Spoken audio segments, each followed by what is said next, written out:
Bismillahirrahmanirrahim. Assalamualaikum warahmatullahi wabarakatuh. Kembali lagi bersama saya Ria dari PIN dengan NIM 1914136 Fakultas Ekonomi dan Bisnis Islam jurusan Ekonomi Syariah kelas A semester 6. Ya.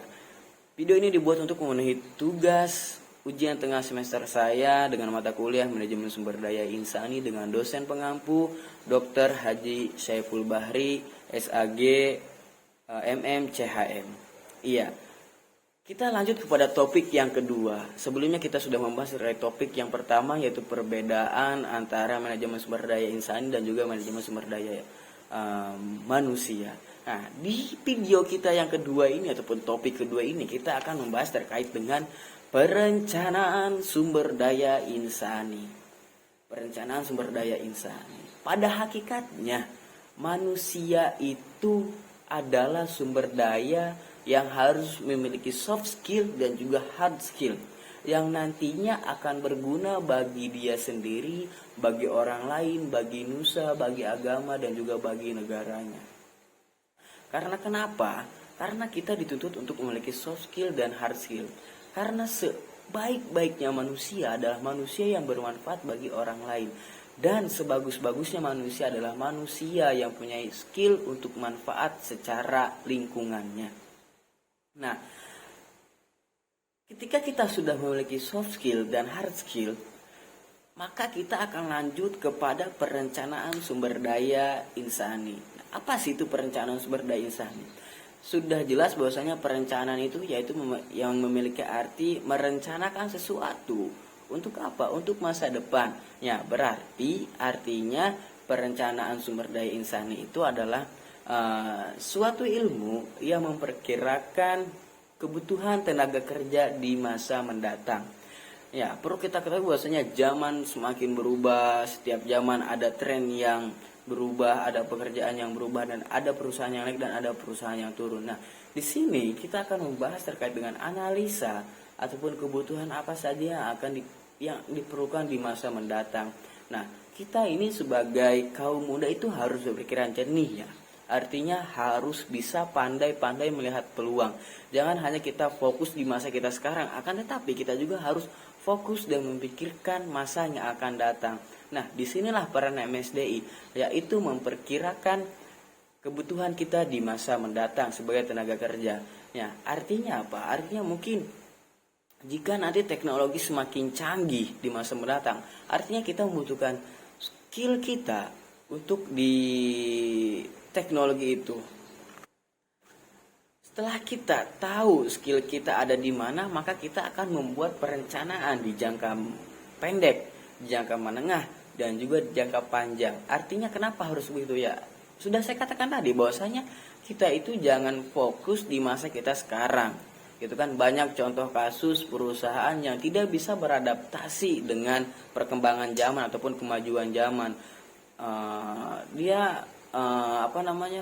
Perusahaan itu bobrok gitu ya karena perbedaan zaman. Nah, di MSD itu kita harus pintar-pintar gitu kan mencari inovasi perkembangan yang sebelumnya belum ada menjadi ada gitu kan.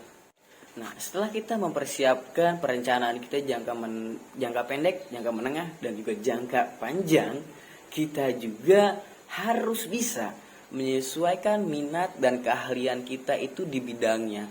Artinya kita sekarang belajar untuk masa depan untuk bisa menyesuaikan tempat kita bekerja nanti ataupun minat dan keahlian kita itu agar sesuai. Karena kenapa? Susah kalau kita bekerja tidak sesuai dengan keahlian kita. Berarti kita memaksakan. Kita tidak bisa di bidang anu, tapi kita ditempatkan di bidang anu dan kita tidak ahlinya di bidang anu. Yang artinya yang nantinya bidang itu akan acak-acakan gitu kan, tidak sesuai. Nah, kita tidak boleh begitu. Yang nantinya itu kan akan merusak suatu sistem ataupun akan merusak suatu budaya. Kalau sekiranya kita tidak bisa menyesuaikan keahlian dan minat kita. Maka dari itu kita perlu menyiapkannya sekarang. Mungkin itu sedikit terkait dengan pengertian daripada perencanaan sumber daya insani ataupun kita lanjut kepada langkah-langkah gitu kan. Langkah-langkah perencanaan sumber daya insani. Yang pertama, perencanaan itu sudah pasti. Langkah yang pertama itu sudah pasti didesain perencanaan itu untuk masa depan, bukan untuk masa sekarang. Ya, kalau sekiranya kita merencanakan, ya berarti itu akan ada suatu proses yang akan dilakukan, tapi nanti bukan sekarang, gitu kan. Berarti kita harus mempersiapkan dulu bahan-bahannya apa aja gitu kan yang akan kita nanti persiapkan untuk masa depan kita.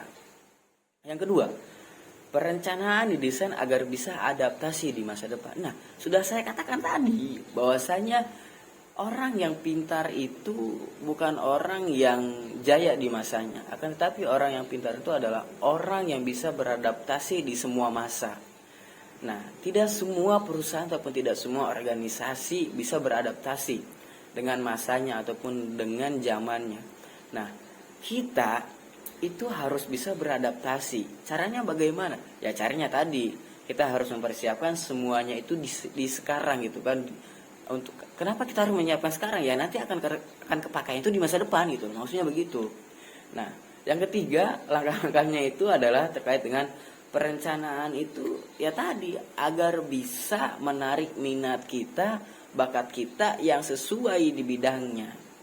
Karena kenapa? Karena kalau itu tidak dipersiapkan di hari sekarang, mungkin nanti kita akan keribetan. Nantinya akan acak-acakan itu kan, akan tidak sesuai yang akhirnya nanti akan gagal nanti kalau kita tidak mempersiapkannya. Jadi artinya sekarang kita menyiapkan skill kita gitu kan, menyiapkan bakat kita, mencari minat kita adanya di mana, sehingga nantinya di masa depan akan itu terpakai gitu kan. Langkah selanjutnya juga MSDI itu yaitu untuk apa sih perencanaan itu adanya? Untuk menjamin kualitas sumber daya manusia. Artinya kenapa? Artinya kalau sudah direncanakan, kalau sudah disiapkan, maka itu bisa terjamin kualitas yang terjaga. Akan tetapi sebaliknya, jika itu semua tidak kita persiapkan, maka itu tidak akan bisa terjamin kualitasnya. Dan itu akan sangat bahaya yang nantinya akan bisa merusak suatu perusahaan. Oke, mungkin sedikitnya itu tadi dari topik kedua saya. Kurang dan lebihnya mohon maaf. Jika ada kata-kata yang salah mohon dibenarkan, dan jika ada kata-kata yang benar mohon diambil. Terima kasih.